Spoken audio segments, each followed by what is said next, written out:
It has been a long journey, searching for the best people who can hammer out beautiful patterns, who can use the belt to grind out a spectacular line, who dedicate their whole lives to make the best metal crafts. These people silently strive to make the best tools for mankind. They turn bare steel into valuable artwork. They make the tools more than tools. They give them new meaning. In order to tell you all the great stories, Knife and Life proudly present the Exquisite Blade.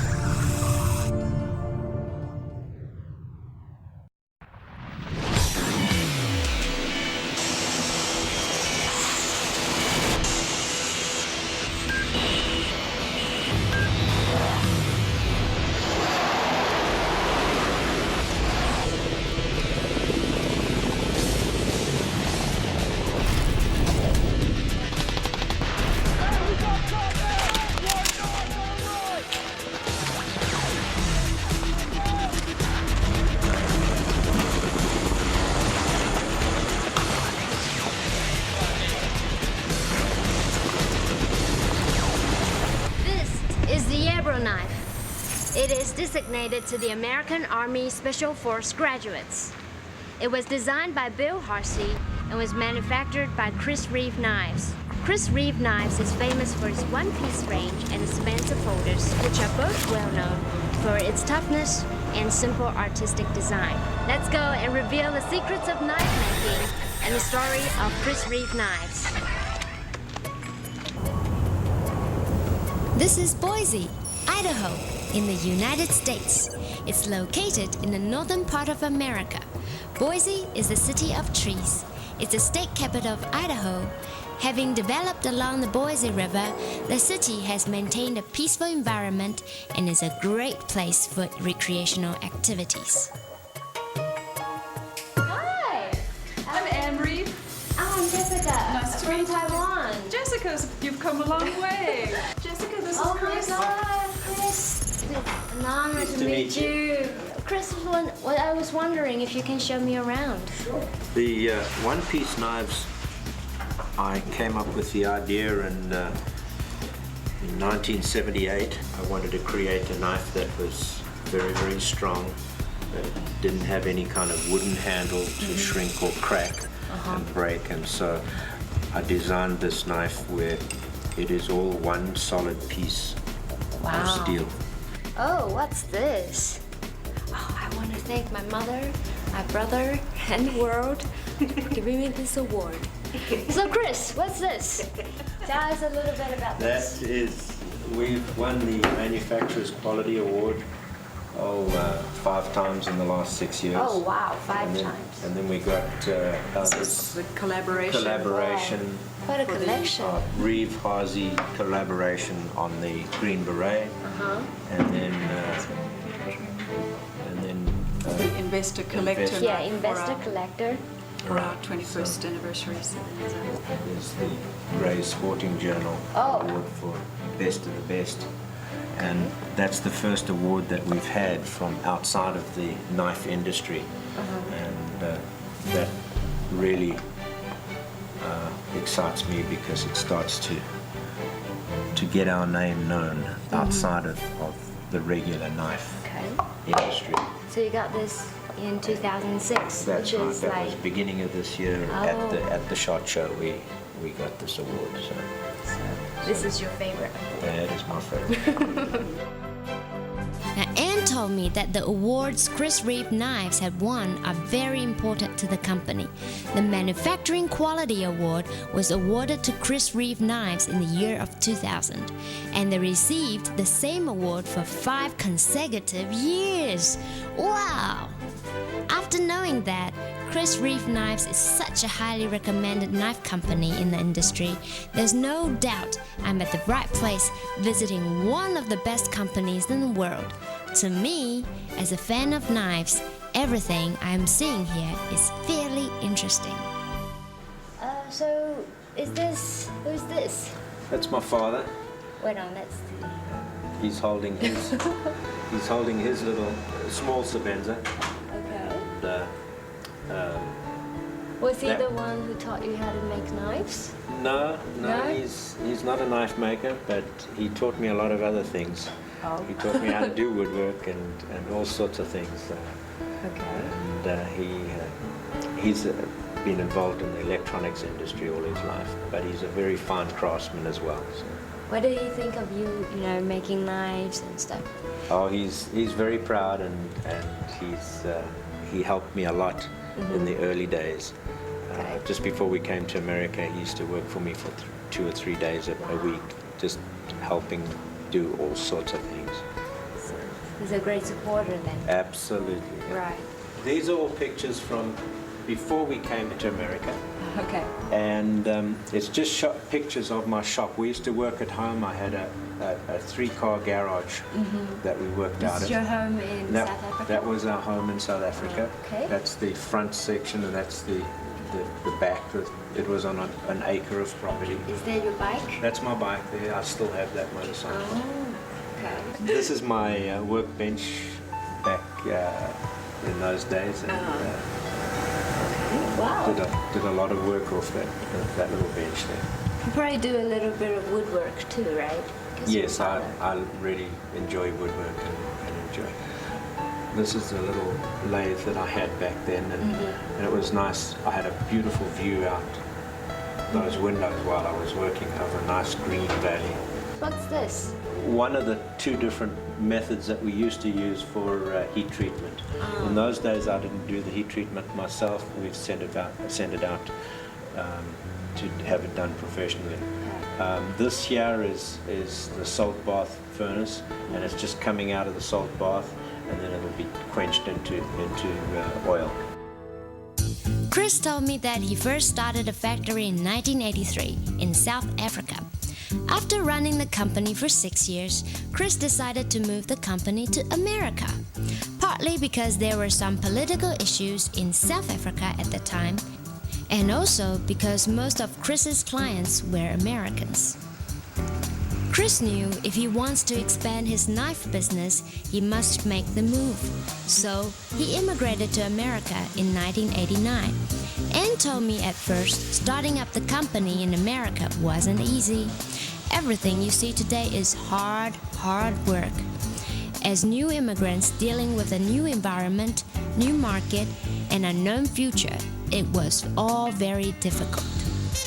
This is a cabinet that my dad made for me many years ago. It's kind of a chronological display of the one-piece knife from the very, very first wooden version mock-up that I made to see how it would look and feel and Can we work. take a look?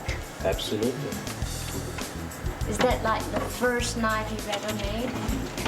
No, that's not the first knife. In fact, What's it there? that there is the first knife I ever made. Chris Reeve's first That's knife. 1975, I think I made. 1975. Wow. What did you use this for? Like, why did you make it? What's the inspiration?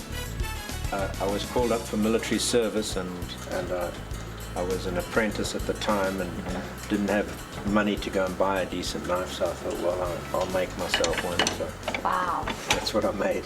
How old were you at that time? Oh, I was 20. Yeah, about 19 or 20.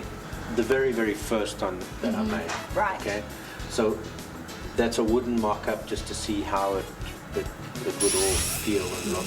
And then that's the very, very first one that we made. Okay. We call that the Mark 1. Okay. You can see it's a little hokey. Needed to learn a lot about knives and knife design, but we learned slowly. I put the logo on the wrong side. Always the logo should be on that side because most people are right-handed. Right. So, Chris, this is one of the first one-piece knives that you've made, right? That is the first one-piece knife. Can we open this? The cap can unscrew. Really? Just unscrew the cap. Yes. Oh, it really opens. That's a steel butt cap, which tends to make the knife very, very heavy. It used to belong to somebody, and I bought it back Really? from him before we came over to America. Can you tell us how much you bought it back? A lot of money. A lot of He money. bought it for about 60 Rand, and I bought it back for about 600. So what made you change your mind? Like, Well, when I sold that, I needed the money to make more, and then when we left, I realized that that's the original, so I need to get it back somehow. So we made him an offer he couldn't refuse. so these are like knives that are irreplaceable. My whole entry into the knife business started with me having completed my initial training, and then we were called up for either 3-week or 3-month stints every year in the military. And my first call up, I didn't have a knife to take with me, and having done my initial training, I wasn't smart enough to take a knife with me, and suffered for it. So I decided I wanted to take a decent knife with me. So I wasn't earning very much in those days, and so I thought, well, I'll make my knife, and that knife we still have. So I went and did my military service with this knife, and then I made another one, and I went to the next year to a 3-month stint, and the wooden handle developed a crack because I went from a subtropical climate to a desert climate, and the wood dried out and cracked. So I was kind of very unhappy about that, and that's when this one-piece idea started to germinate. And I came back from that camp and started working on making a knife out of one solid bar of steel that incorporated a storage compartment for the very basics of survival, matches or something like that, to be able to start a fire and make warm. The first handmade knife by Chris is actually a very well-made knife. The grinding and gripping of the knife is good. In the old days, knife making information was hard to obtain, and making a good knife is somewhat difficult. Therefore, I think Chris certainly has a gift for knife making. Came out with the Mark II, which has the aluminium butt cap. And What are these used for? there's a saw teeth just for sawing through something. We went from a steel butt cap to an aluminum butt cap to reduce the weight. That's the Mark III. You can see we increased the length of the blade. Right. And talking to customers and people who use knives, that's kind of what everybody said we needed to do. And then we went to the Mark IV, which is the final version, and the version we make now. You can see that the blade is central to the handle, okay? On the previous models, the blade was off-center to the handle, okay? So the cutting edge is slightly below the center line of the handle. So that's the main difference on those. The Mark IIIs we made probably about 70 or 80 of them before we went over to the Mark IV. Right after we brought that out, we introduced the Aviator, which was a smaller version of a 4-inch blade, okay, with the saw teeth on the back, which was so popular back in those days. So that came in right after the Mark IV. Okay, why is it called the Aviator? We designed it as a small knife for a pilot to use, something that could be strapped on the leg or the chest, and we had some saw teeth here that could be used for cutting sheet metal or something like that to extricate himself. Every aviator needs a good knife on him for a survival tool, so that's how come that name came about. The one-piece knife is what made Chris famous in the knife world. The design of the one-piece knife was experimented and tested year by year, and is constantly proven for its durability and functionality. The next one to develop was the Mark V with no saw teeth and a clip point blade, and that's been a very popular knife. Around about that time, we introduced the large 9-inch blades. Okay, so we then started to develop simultaneously different blade styles, which then were made in the 9-inch version, the 4-inch version, and the 7.5-inch version. Point, or the Mark V, to the shadow or spear point. We called it a shadow spear point blade, and then into the traditional tanto style, and then the stylized American style tanto. Very interesting. Right, we did that blade in various, in the 3 different sizes. We've since discontinued that model. The 7-inch version now has fallen away, and we make 4-inch, 9-inch blades and 7.5-inch. So as all that developed, we then started to develop the Project 1 and 2, which was by request of a company called Part1 in LA. Okay. And this was developed so that an infantryman had a really tough, rugged knife. It has what's called a night index, that little flat area there. Whoa. Okay, just shows you the difference between there and there. Then you know that the cutting edge is facing down. Right. A short section of serrations, clip point. We do them now in a clip point and a spear point, and that model is still in our range today. Why don't you produce 7 inches? Because we found that when we came to this country, we introduced the 5.5-inch version, and it was superfluous having all these models duplicated in 4-inch, 5.5-inch, 7-inch, then 9-inch. So we dropped off the 7, and the Project 1s and 2s cover that gap in our range. Right. A spear point and a clip point gives us a nice choice.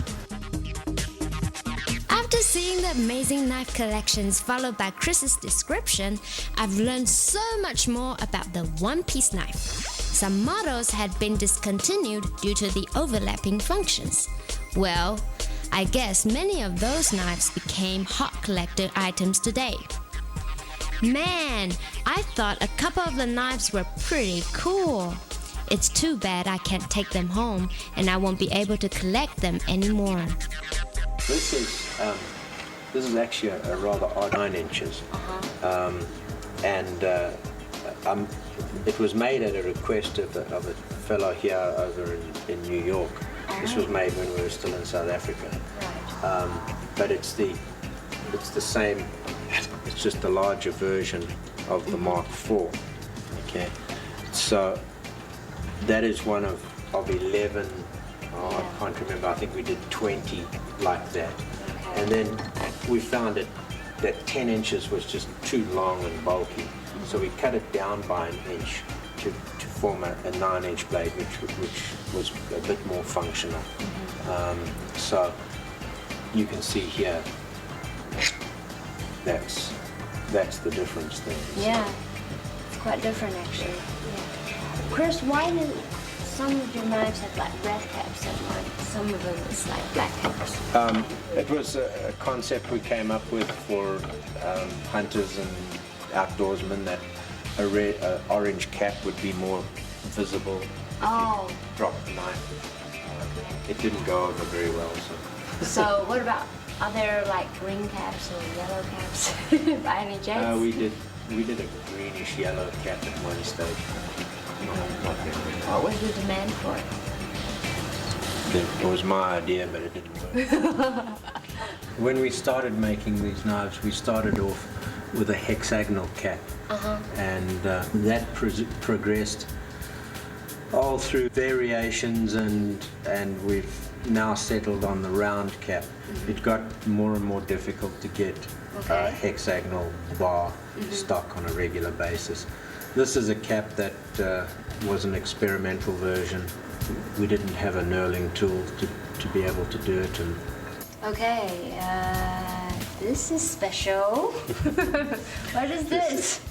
when Tim was a little boy, he made his own knife out of a piece of cardboard, and he cut some serrations in it, and so he made his own knife out of cardboard.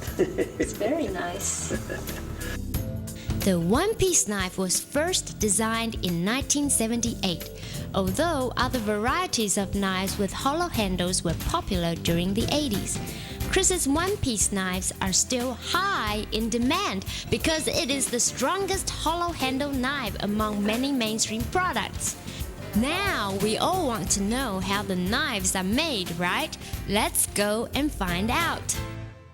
This is a picture of how the stages of how a one-piece knife is made. Oh. And that's the solid round bar, and then the turned piece before the excess gets milled away on both sides. Right. And then from that we start to grind blades and grind the blade and the bevels and everything, and round it all off on the finger guards to make it into Step, it will be similar to the second bar on the screen.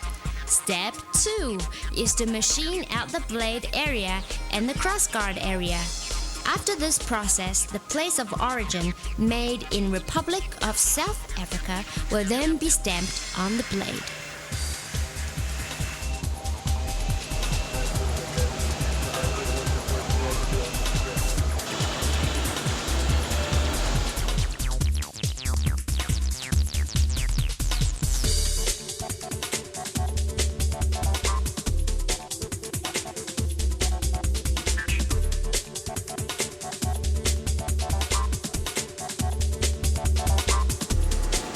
Receive the semi-finished blank from South Africa, they will continue the grinding line scribing process. What Buckaroo's doing here now is he's scribing on the cutting edge two lines that give the thickness of the cutting edge, so that when we go to do the hand grinding, the grinder can see where to grind to. So he grinds up to that line to get the right thickness on the cutting edge. Okay? So all the knives get marked like that, and then we put a scribe line on the side. Okay? So then he knows how far up to grind. How do you put such a small line on this and be sure that it's all the same? So now he's going to scribe the sideline. Oh, there you go. So now when a grinder goes in there and starts to grind, he'll modulate the pressure on the belt against the grinding belt to grind more off the top or more off the bottom, so that bevel comes right up to there and to there, and that gives us the correct position of the bevel on the knife. So he's going to describe the profile of the knife, okay? Okay, the profile. Just be careful with that hard joint. Alright, so now we made these templates, okay? And he scribes in there. Alright.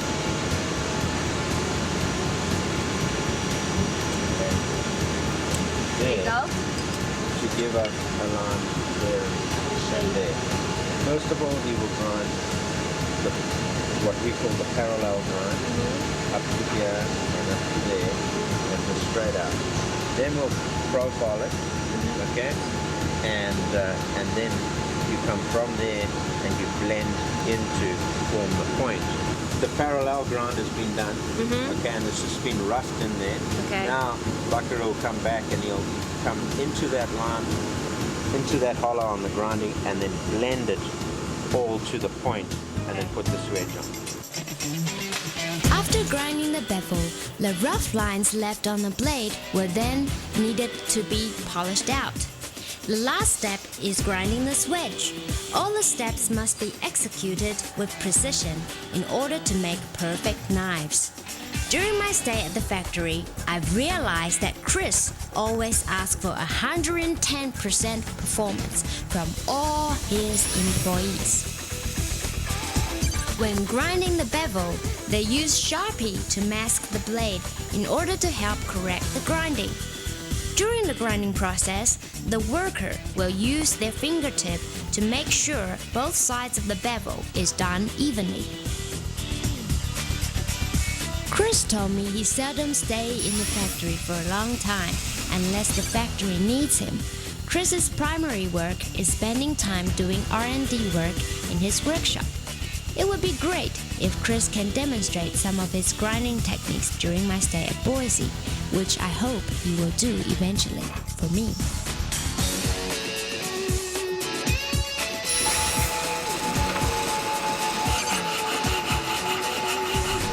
The one-piece knife blanks from South Africa is very rough.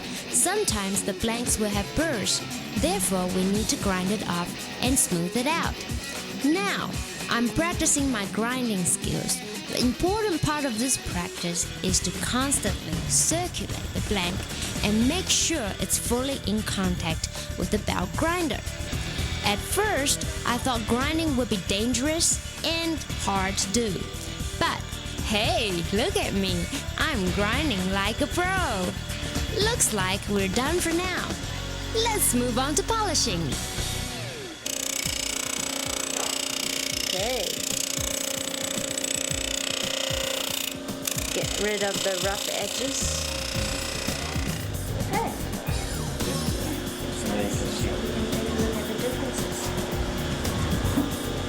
Okay, this is the one that's just been polished. And this is mine.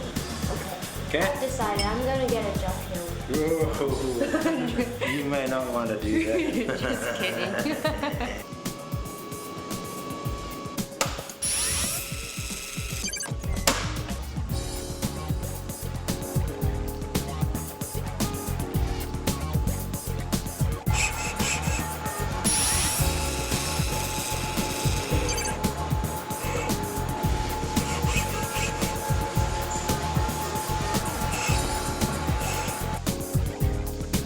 Now all the grinding and polishing are done, it's time for heat treatment.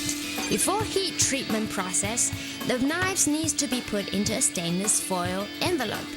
After the knives are placed into the envelope, we can begin the heating process by putting the envelope into the furnace. After the steel reaches a certain temperature, then we can move on to the quenching process. After removing the steel from the furnace, water will be sprayed on the outside of the envelope to help cool it down, because the A2 steel needs to be air quenched. Therefore, the blade is later cooled down with an electric fan.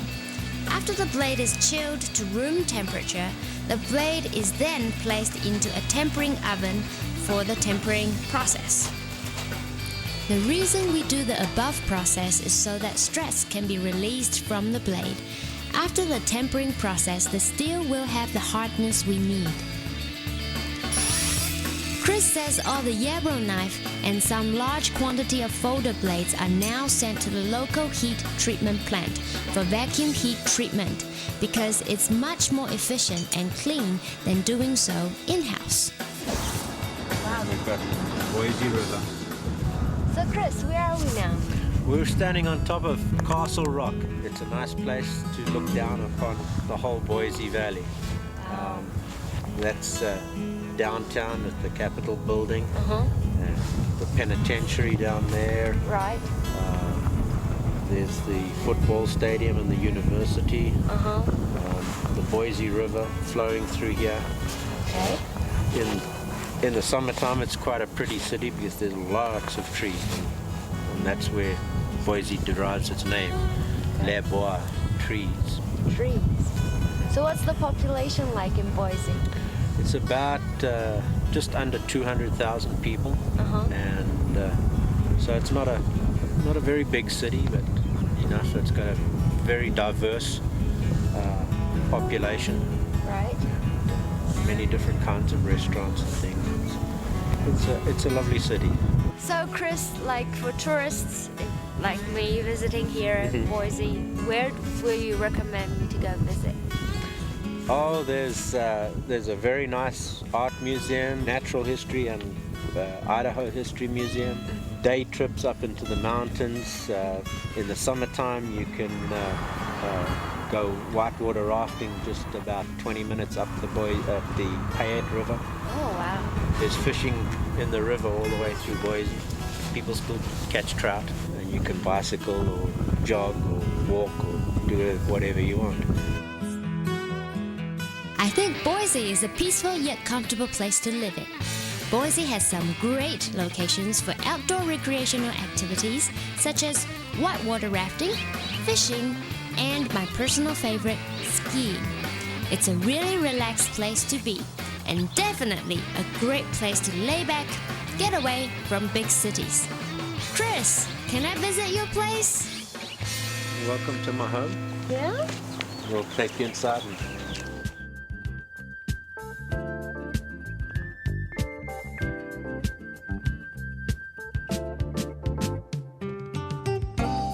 Welcome to our home. This is our son Tim. Hi, Tim. How are you? Wow, you have a very cozy place. I guess Yourself this at is home? the kitchen, right? Yep, kitchen. What's that sound? Oh, that's Tinkerbell. Think about. Yeah. Hi, Tim.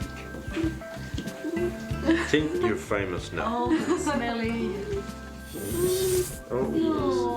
Oh, I don't want to be a movie star. It's very cute. This is your kitchen. This is our kitchen. This is where You I cook? like to cook. I Okay. like to cook wherever I can. What do you usually cook? If there's time, I like to cook fancy things, but most evenings it's just whatever I can pull together to feed the family. Okay. Because there's never enough time. But yeah, we barbecue a lot. We eat quite well in our house.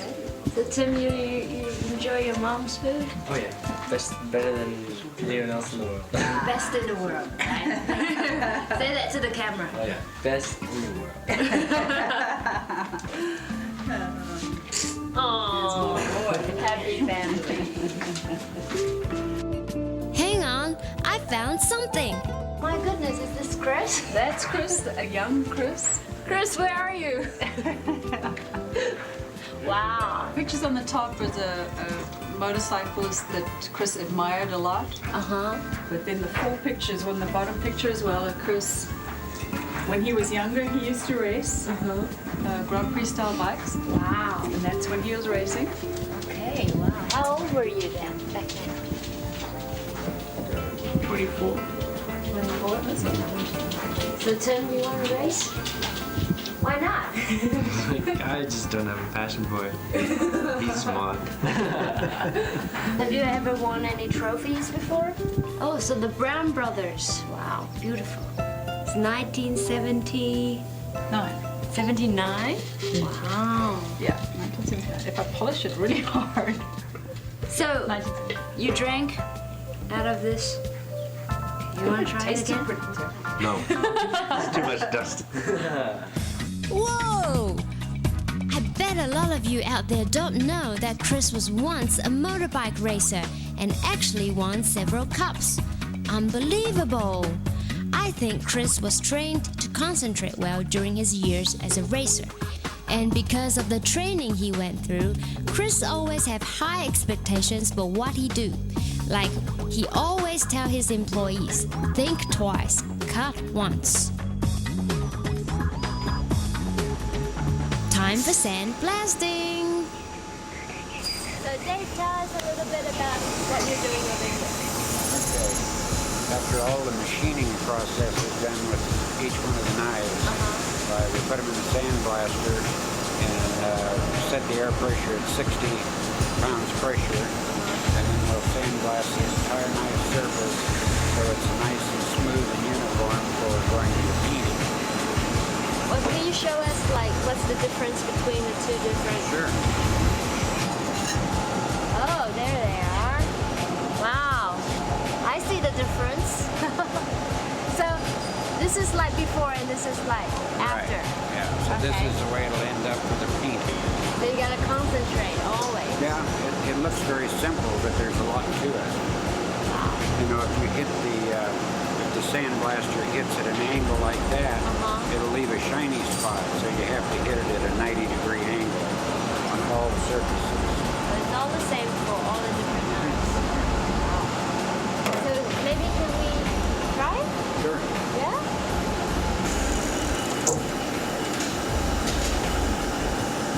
Okay. That way Like that way this. you have better control over it. Okay. Like this? Ah, interesting. Okay, so do I change phases now? Yeah, you want to go all the way around the outside of it. First. So we go around the outside first, right? Air pressure, huh? Yeah. Oh, wow. Okay.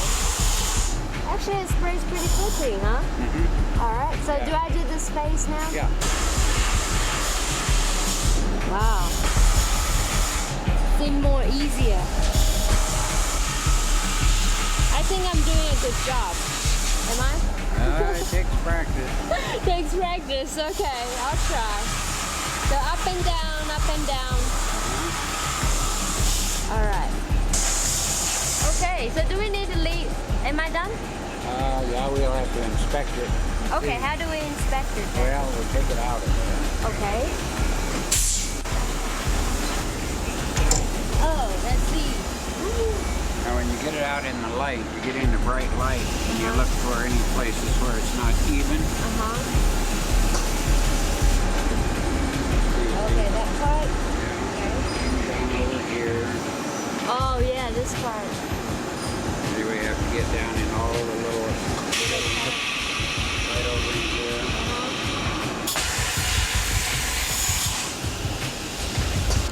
Okay, maybe I'm ready.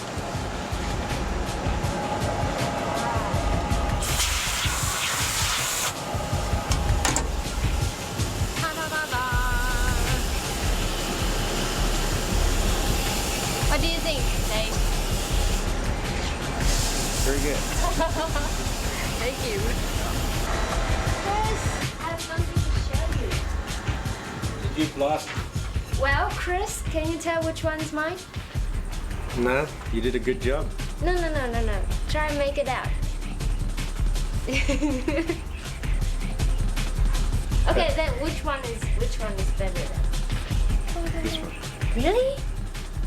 Maybe. Really? Is that yours? Yeah, it's mine. See, you can Oh, get a job. great, thank you.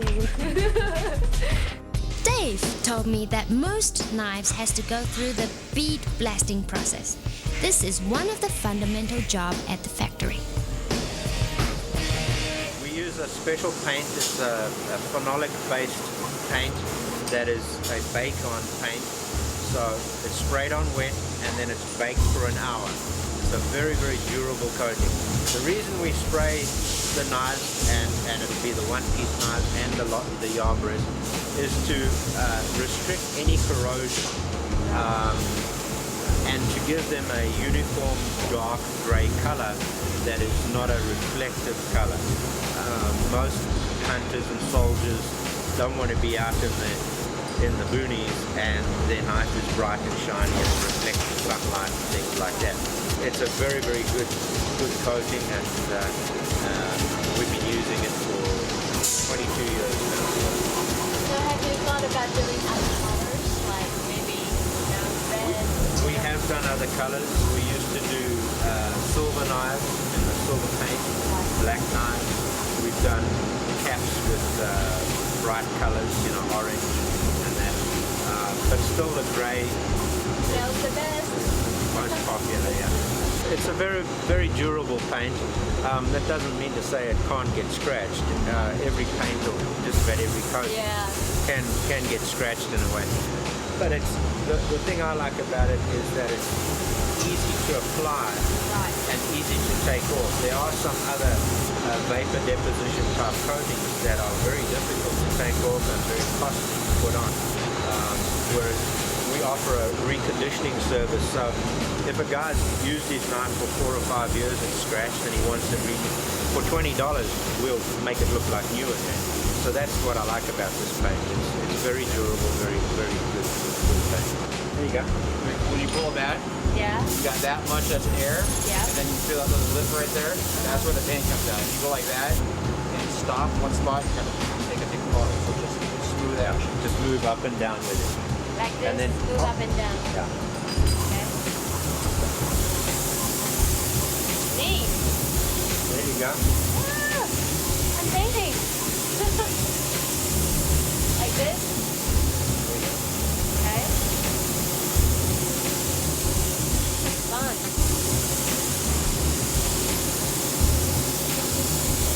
When do you know it's enough? That's enough. Okay. There you go. The fixed blade are mostly painted in gray because it doesn't reflect light and is also a highly demanded color. The paint job of the butt cap and the blade is done separately. The factory is recently working on a batch of Yarborough knives. We are lucky to see how the Yarboroughs are painted. After the paint job is done, the knives will then be placed into the oven, and after we inspected the knives thoroughly, we then go on to sharpening. And what we're going to do here now is we're going to put the initial bevels on the blade, because when that was ground and that was ground, it's square on the edge, okay? And now this one's already been beveled, so I'm going to demonstrate how to bevel. The angle is very important that you use, and that's about 16 to 17 degrees, okay? 16 to 17 degrees. So, you come against the wheel.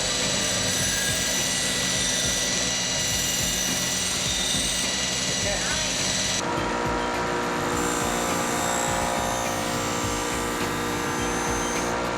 Now you notice I hold it down here but up there, Yeah. okay? There's a reason for that. Why? If I held it up like this, it would just hook in and because it's sharp. On the belt, it wasn't sharp to start off with, but it's also a hard surface. And you want the heat, when you're grinding it, you don't want to pull the heat to the cutting edge. You want to feed the heat into the blade. Okay? But you can't do that here because it would just hook like that.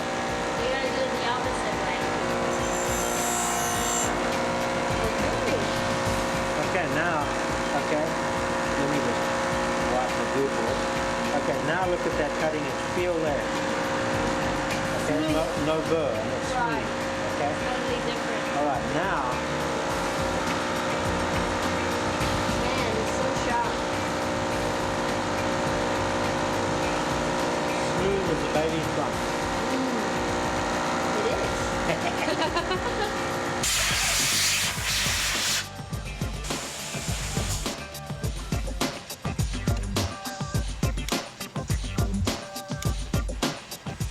Shirley, why are you putting the glue in there? Because these have to be glued in order, otherwise they would fall out. What kind of glue is this? Retaining compound. You have to clamp them on Uh-huh. and it takes about an hour for them to set and about 24 hours to fully cure. Wow. You know what? I didn't think they glued it on, you know? Before I thought they were like just attached by a thread or something. No. No. No. So are they strong? Yes, very strong. Very strong? Very strong. This makes it this strong. And these have to be the right size. You have to test them first to make sure they don't wiggle Okay. in there, and then they're somewhat of a tight fit. Uh-huh. And then you just do that, fit them in, make sure they're good. You just want to put it in there. And then you just make sure it's a nice fit and you can't really wiggle it. Feel that? Pushing it in, you can't feel it wiggle very much. Yeah. Okay. All right. Right.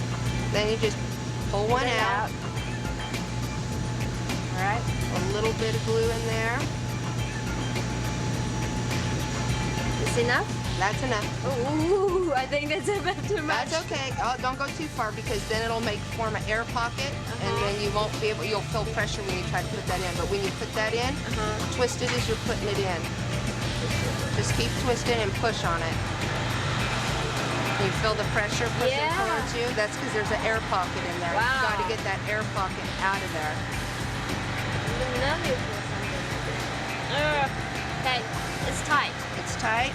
Okay. I think. Let's see. Yep. Okay. Then you're gonna wipe off the excess. You don't have to worry about that. This stuff will only glue metal to metal. It won't glue to your fingers. Anything sitting on the side will not dry. That won't dry on there. The Nikonka is the Zulu name for bushbuck.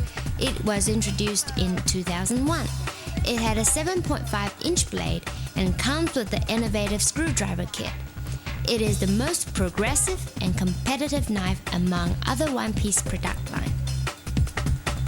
Apart from the famous one-piece knife, the Yarborough is the knife which led Chris Reeve knives to become the true tactical knife cutler. Now, let's ask Bill Harsey and Chris Reeve to tell the story of the Yarborough knife. A few years ago, I got a phone call asking if I would be interested in submitting a knife for consideration by the United States Army Special Forces to become what they now call the Yarborough knife. And I said, well, yeah, I am. And I thought about this, and I knew that the quality had to be the best that we had ever done. And so I called Chris to see if he had any interest in this, and in case we got the job, and he said yeah, and we started working. Bill, why do you name the knife Yarborough? Well, the United States Army Special Forces Command chose to name this knife Yarborough to honor then retired General William Yarborough, who is considered one of the founding fathers of Army Special Forces.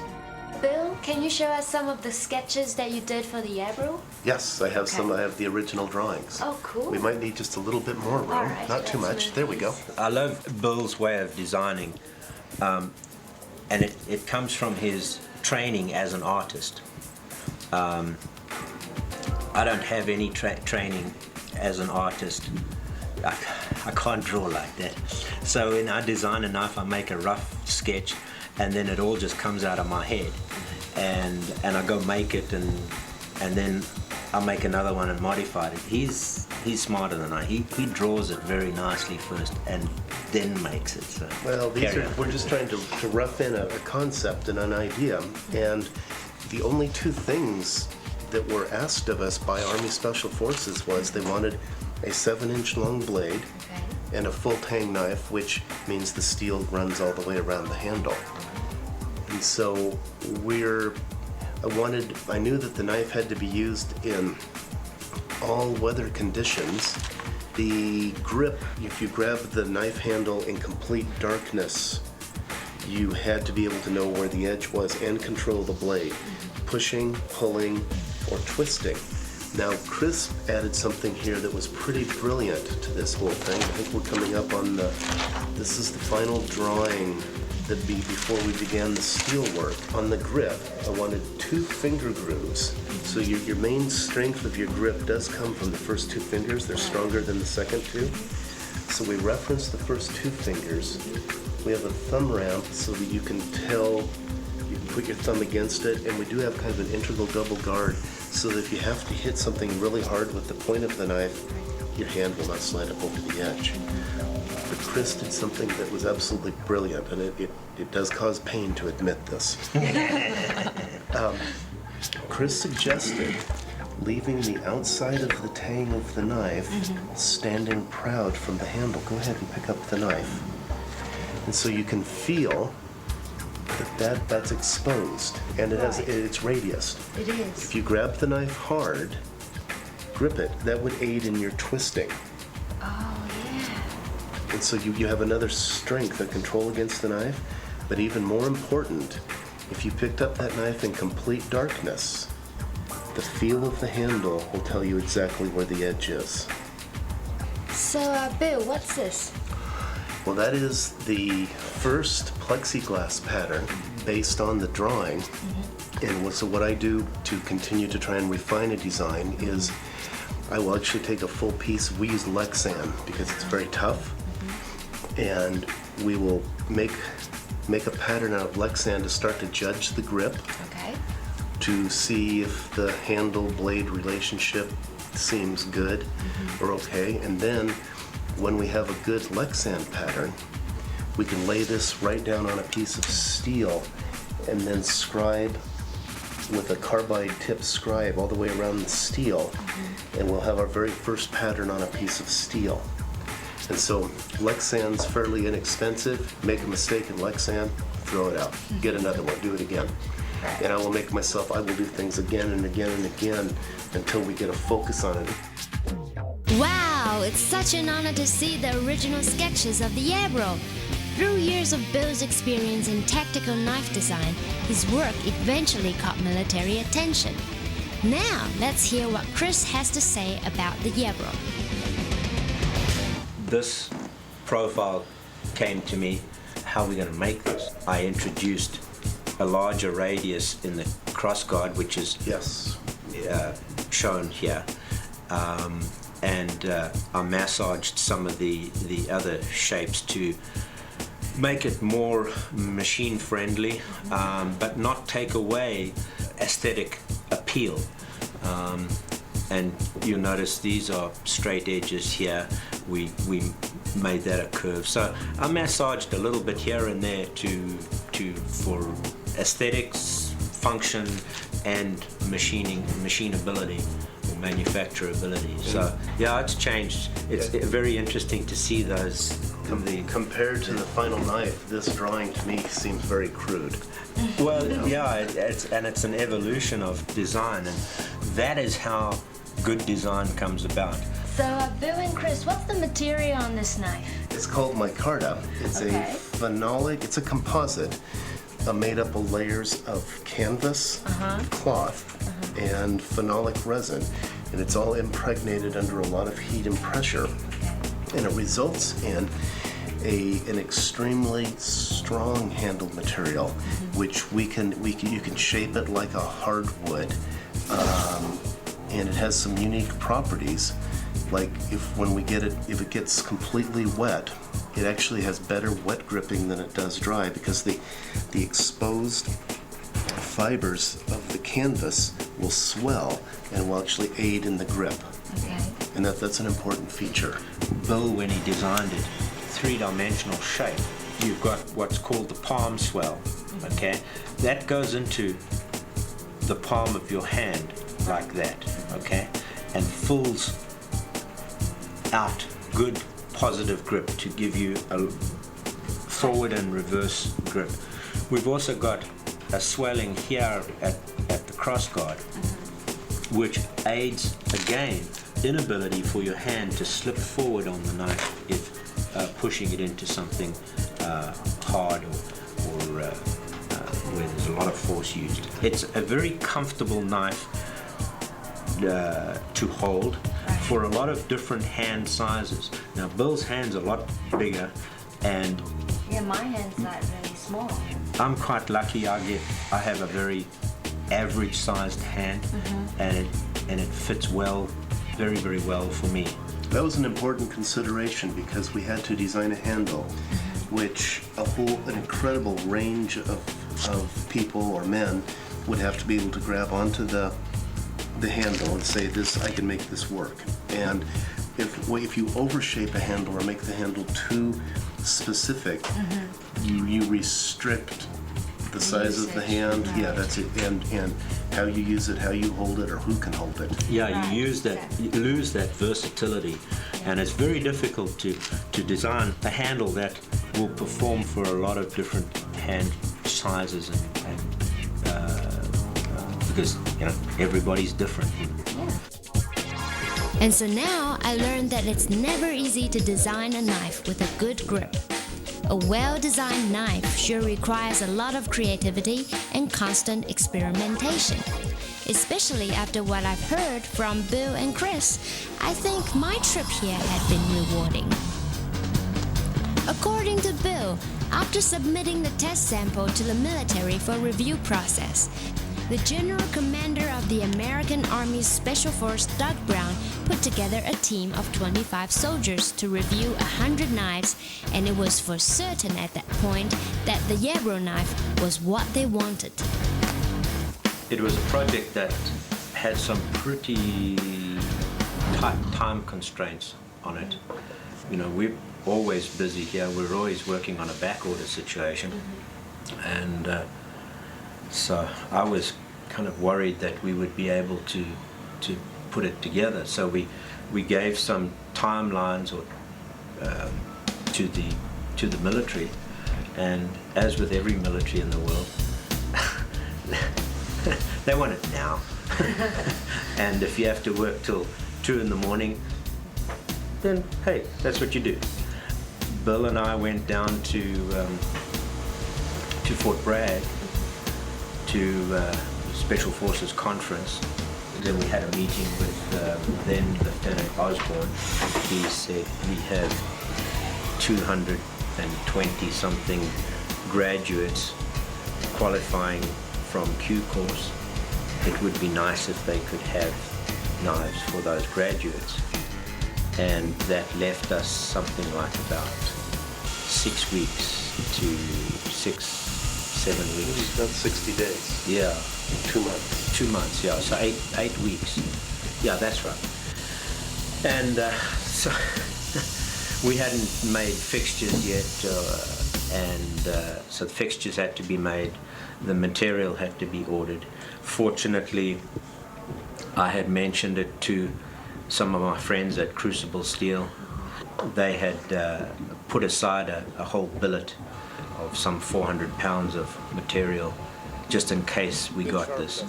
And that was a lifesaver, because if they hadn't, we would not have been able to make that deadline. We feel that there are many parallels between what the Special Forces do and what we do, in our attitude to business, in our do it right, be straightforward, truths. But a lot of it is the same philosophy as we have for our business. We're somewhat elite in the business, in the marketplace. And they are the elite people in the military. And it's amazing. And it's very humbling when we get feedback from the recipients of the knives to say, it's such an honor to have this knife. Well, it's such an honor to supply that knife. So it's been a great project. Every Yarborough knife has a serial number. These knives are only issued to Special Force graduates or sold to retired Special Force personnel. If you want to own this knife, you can purchase the Green Beret knife, which is practically the same as the Yarborough. The only difference is the Green Beret knife has both the Chris Reeve logo and the Harsey logo on both sides of the blade. The Yarborough knife comes with serial number and the word Yarborough engraved instead of the Chris Reeve and Harsey logo on the left side of the blade. So Bill and Chris, this is a commemorative knife of Neil Roberts and a working knife. Yes. So what's the story behind this knife? We were approached by members from Naval Special Warfare who wished to do something to honor the first United States Navy SEAL killed in Afghanistan, and that was Neil Roberts. Okay. And they wanted to do, the vision was to do a knife that would be carried by SEALs, be carried by Neil Roberts' teammates. Mm-hmm. It would honor Neil Roberts for his sacrifice and would put some money into his son's college fund. So we carefully considered this over a pretty long period of time, and there were some things that had to be considered pretty hard before you name a knife after somebody who was killed in action, especially one of our elite warriors. And we agreed to proceed with the project, and I believe it's been very successful so far. The knife is engraved with Neil Roberts' BUDS number, Basic Underwater Demolition Seal, or class number 184. There are 184 numbered ones that are available to existing seals and retired seals. The knife is also available to the public, and it comes only with Neil Roberts and his Bud's number engraved in the knife.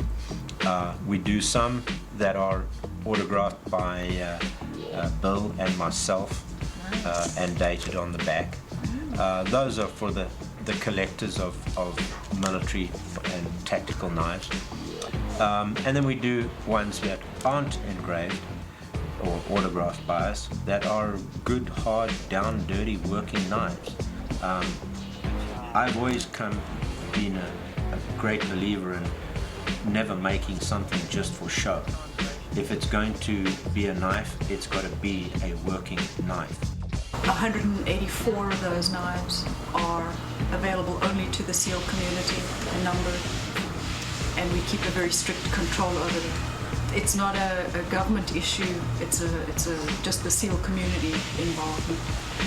And then $20 from the sale of each knife goes to the education fund for Nathan Roberts, who's now 5 years old.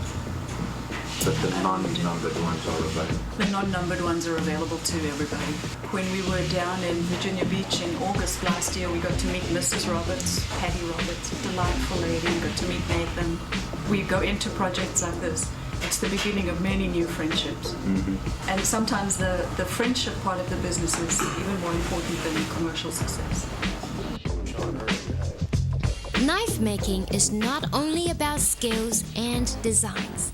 Every knife usually has a meaningful story behind it. Chris told me there's a military museum in Boise, and he strongly suggests we go and check it out. So Gary, where are we now? We're standing in the Idaho Military History Museum, located in Boise, Idaho, on Gowan Field, and we're next to the Special Forces and Yarborough knife exhibit. This is the Yarborough knife, right? Yes, that's correct. This is it, and as far as I know, this is one of only two that are in a museum collection that are serial numbered to a Special Forces trooper. When did this exhibition start?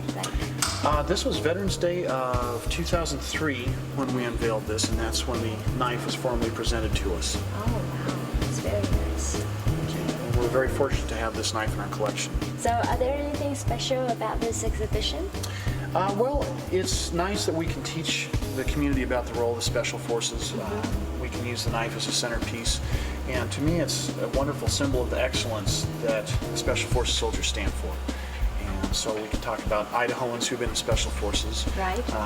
Some of the uniforms here on exhibit were used by Special Forces soldiers, either in Vietnam or today in the global war on terror.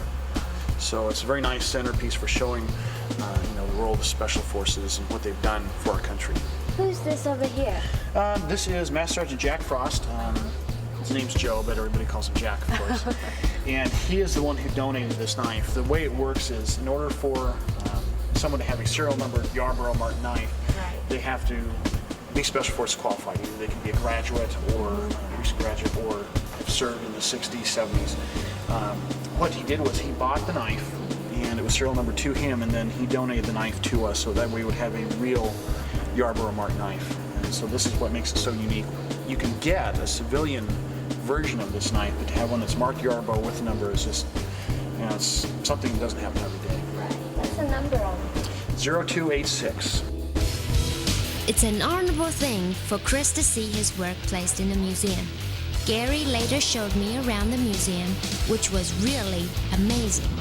The museum had versatile displays of M1 tanks, aircrafts, F-4 fighter planes, and many other treacherous military gadgets. For a moment, I felt like I'm taking part in a special military assignment.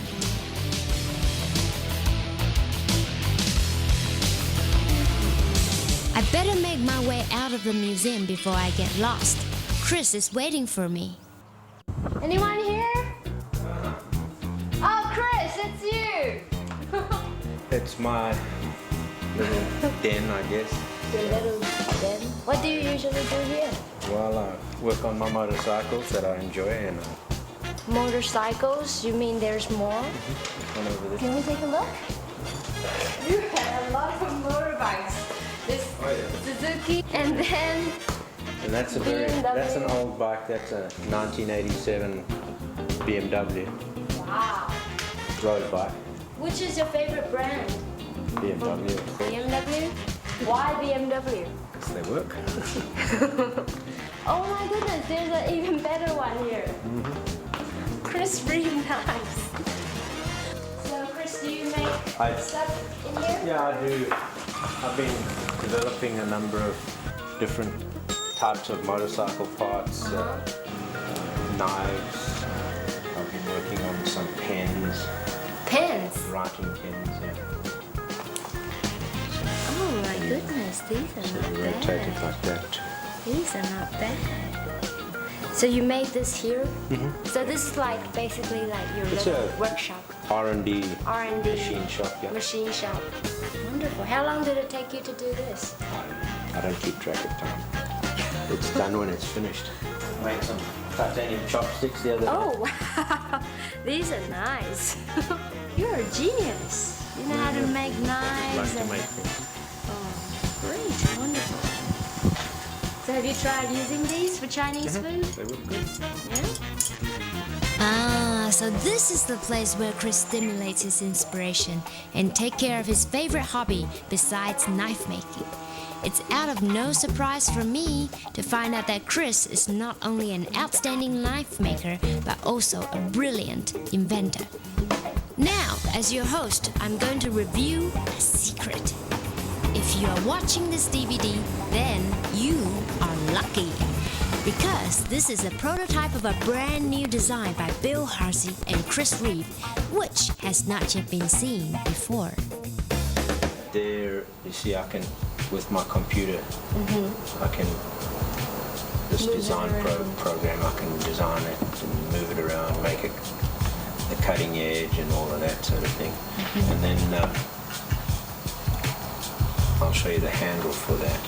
Okay. What's up with the designs? Are those Those for are- the graphic? Those are it's the design on the front face of the handle. They're grooves, round bottom grooves going crosswise and lengthwise. Okay. And it kind of makes it look like a crocodile skin. Yeah. So it we've is. called it the crocodile. The Zulu name for crocodile is Ngwenya. Ngwenya. So we call it the crocodile. The crocodile. So have you produced these? No, we've only made a prototype so far. I've learned so much about knives since I arrived Boise. So in order to show my gratitude, I decided to cook a Taiwanese meal for the Reeves. While we were having dinner, Chris told me he has a cabin on the mountain where he spent his leisure time with his family, living the lifestyle he had dreamed for years. To the Reeves, the cabin is their paradise.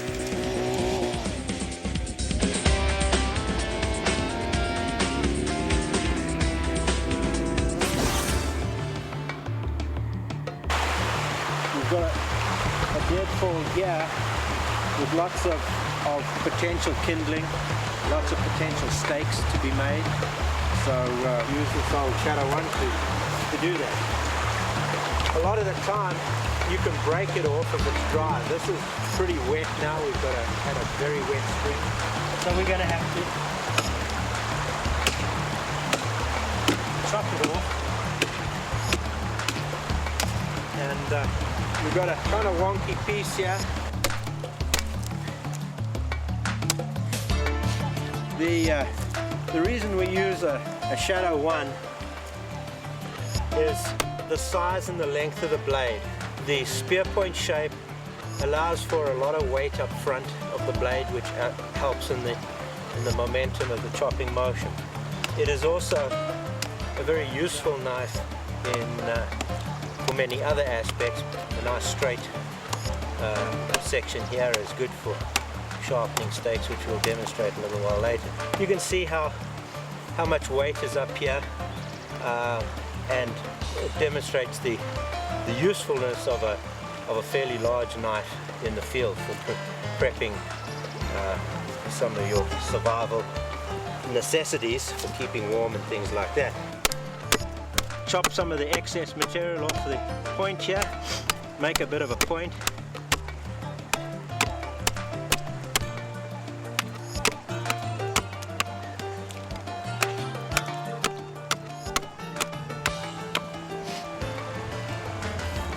straight cutting edge to sharpen the end of this thing.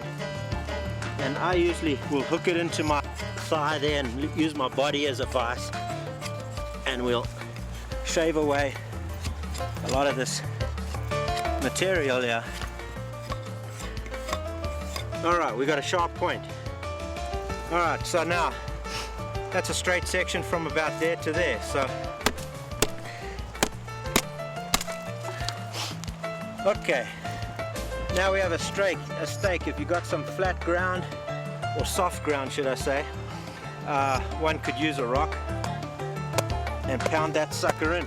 These wet conditions, finding good fire starting material is probably difficult, but it's always, we can take that twig and then shave some fine stuff off of it that you can use some matches to lighten. And a good thing to carry is a survival fire starting kit, but you can prepare some real fine kindling to put next to that to start it getting going, and then successively thicker and heavier bits of kindling until you've got a fire where you can put some serious wood on and develop some serious heat and get warm. It's an important thing to have a good quality knife and a good little survival kit to stave off some of those problems that we come across. The current product line of the one-piece knife has different sizes: the 4-inch, 5.5-inch, 7.5-inch, and the 9-inch blade. The 9-inch blade is suitable for chopping and heavy-duty work. Chris strongly recommends knife users to carry one large knife along with a folder. For example, you can carry a shadow one and the large Spencer folder. This will make a good combination.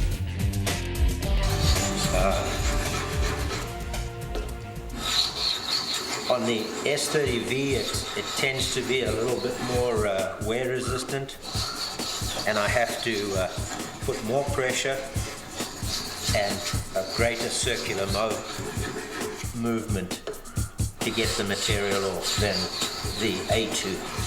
A2 tip is typically a lot easier to sharpen than most materials.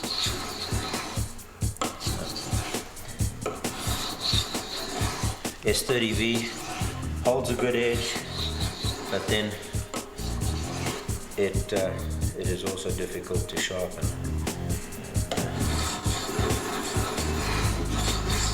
There's no such thing as a easily sharpened, well edge holding material. So we got it roughly done there. A little more in this area. A knife will take a beating right in the belly area, and that's where most of the sharpening takes place, especially if you're using it for a chopping motion or something like that. We'll take it off the stone and then a couple of light strokes, holding the blade vertical, not like this or like this, not like this, vertical, straight down.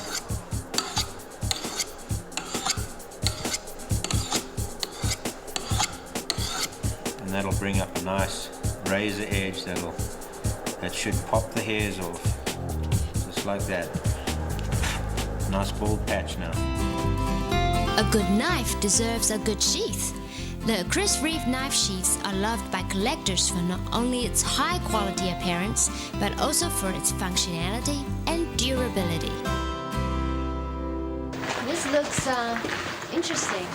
This is Capella Case Makers, where all our leather work is done, our sheaths for our leather sheaths for our knives, and some of the little pouches and things that we make.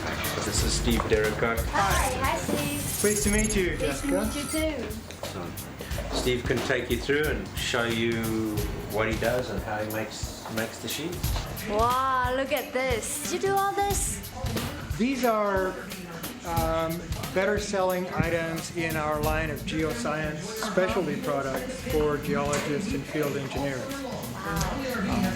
In addition to those products, we work with smaller manufacturing companies like Chris Reeve to do very special products that complement their products. So how many years have you been doing this?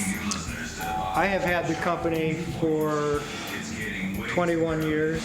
It was established in 1946, so this is our 60th anniversary. Wow, 60. This is very impressive work. No wonder you want him to do all the sheets. I'm fussy, he knows that. I try to do it right. He doesn't. We've worked with a number of leather companies in the past, and one that was over 100 years old. And Steve is the first man that's done our sheaths and reduced the amount of grey hairs that I get. Oh, and why is that? What kind of Well, he special does the things job is it? right. He gives them to me. So you're the perfect man. Well, we try. Chris Reeve knife has different custom-made sheaths for its fixed blades. Apart from the military-style knives, most knives have sheaths made by Steve. Everything about the making of sheaths begins with the leather. Looking at some of the leather as we receive it. We order the leather in full sides so that this is the hide from half a cow. So this is like the whole piece over This here. would be one half of a whole cow hide. When we receive the leathers, we lay them out so that they can roll flat, and we also check for any kind of defects that might be in that particular hide. What would be Cuts or deep marks that might not be able to be rubbed out. We also check on the flesh side to see if there are any knife cuts, so that we can avoid these. Does these occur like really often? Or? They can. They can, especially along the belly portion of the hide. This is the back, or what would have been right along the backbone. Backbone. And leather varies in this cowhide up and down and back to front. The tightest, best part of the hide is what's called the back, which comes from about the shoulder to the tail region. To the tail? Down to about the top of the flank pocket in front of the hind leg. So this is the best part of the hide, and this is where we cut all of the pieces that are going to Be made into something. be made into Chris Reeve knife sheaths. These are the cutting dies that we use. Right. They are like big cookie cutters. They're sharpened on this edge. Punch tubes at locations where we're going to install hardware later on. So this will be where the snaps go to form the belt loop, and this piece will be folded to create the sheath. Here are two of the pieces that we have cut. This is the body for the sheath with the two holes, and this is the welt, which will go into the sheath to protect the stitching from the sharp blade of the knife. We would do any preliminary edge finishing. We start with an edge rounding tool, and I can show you how that's done over at the workbench. Okay. After we do that, then we dye this piece black. Oh. From what Steve had told me, I know now that selecting good leather is most important process of making a sheath. After cutting and trimming the shapes of the sheath, the leather is then dyed into black. So we can start out like this, and we actually dip that. It gets a very good penetration of the dye that way, and we don't have to worry about different colors across the piece because it's all been immersed in the dye. Then we put it on here. We put it on these boards and allow that to dry. So what we'll do is we like to dip the pieces so that we get a uniform color and a good penetration of the dye. Wow, look at that. Whew. That's the air bubbles coming up while the dye is soaking in. But we'll take this piece and emboss the Chris Reeve logo onto it. We have the stamp right here. Here we go. Just like that. Hey, cool, neat. And we get a logo. Chris Reeve. Okay, so what we do now is put this back. If you would like to take that board and place it in the drying rack. Which one? Just any place in there, and we'll allow it to dry overnight. Okay, this piece has dried overnight, and the dye that is on here, there's a little bit of excess pigment that has settled on top. Right. We will buff that off, and we'll start working on our edges to give a preliminary finish to those. And then take a look and see where we are. See how that started to make that smooth? Yeah. We're going to install one part of the snap. We'll use this base, or what we call an eyelet. It will come in from this side. To the other side. The top part, or the stud, we put into the dye in the press. Place this here. Yes. Then we just push that down. Oh, with your like leg. that. There you go. Interesting. Now we will take a small piece of very thin leather and glue to this side so that when we put the knife in, it doesn't get scratched on the snap. Okay. Place that over the snap. And that will protect the knife from the steel in that snap when it's placed into the sheath. Now, while this is still flat, we want to put our logo on the back of the sheath. We have Heavy. a little template that we've made so that we can position this stamp in the same spot all the time as well. We place that over the piece, set the stamp right there. Cool, it's done. And there we have our stamp and the leather. After polishing the layer of the leather, then we polish the sides. What I've realized about sheath making is that it involves many detailed steps. There are so many procedures in the process of making a good sheath. When did you start making leather work? I started doing leather work professionally in 1985 when I bought this company.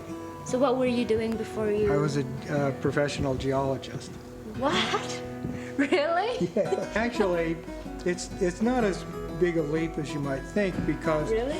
when I purchased the company, the only products that the company made were specialty items for geologists and field engineers. So that's how I knew about the company.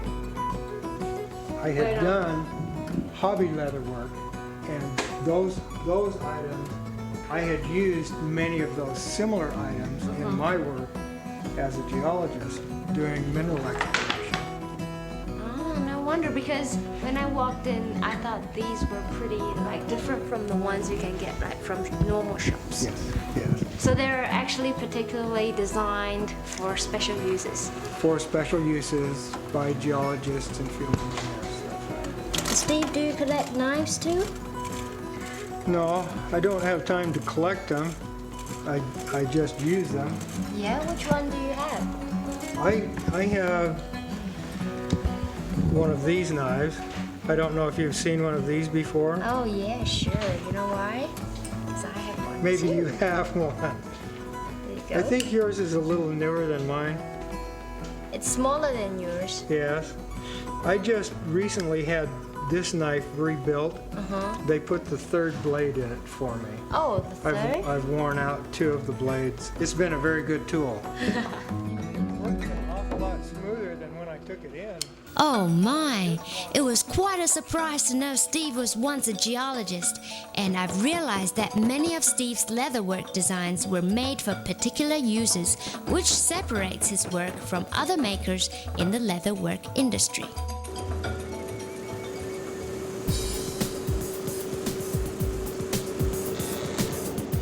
Continuing with sheath making, I glued the welt and grinded the sides of the leather and made it smooth. Afterwards, the sides of the leather are trimmed. The stitching lines are then marked onto the leather with a divider into a groove, so the marked lines can be concealed when done. Before stitching, the surroundings of the sheath needs to be dyed, and to do so we lay the sides on an ink roller and move the sheath back and forth until the dye soaks in.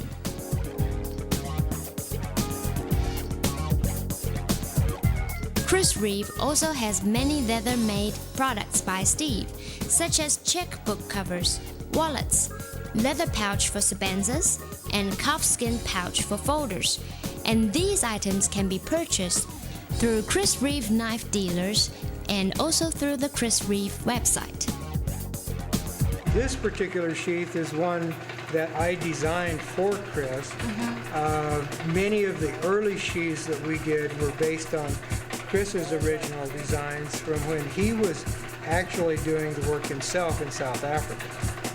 Of making the knives takes so much time that if you're going to make knives, you better have someone else do the sheath work.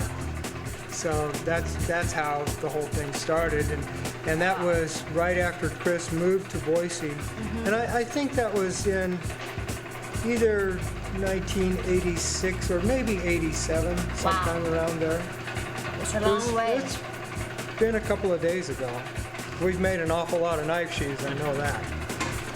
So you've known him for like how many years now? Well, close to 20, I guess. Wow, 20 years. Why do you think Chris come to you for the sheaths? You know?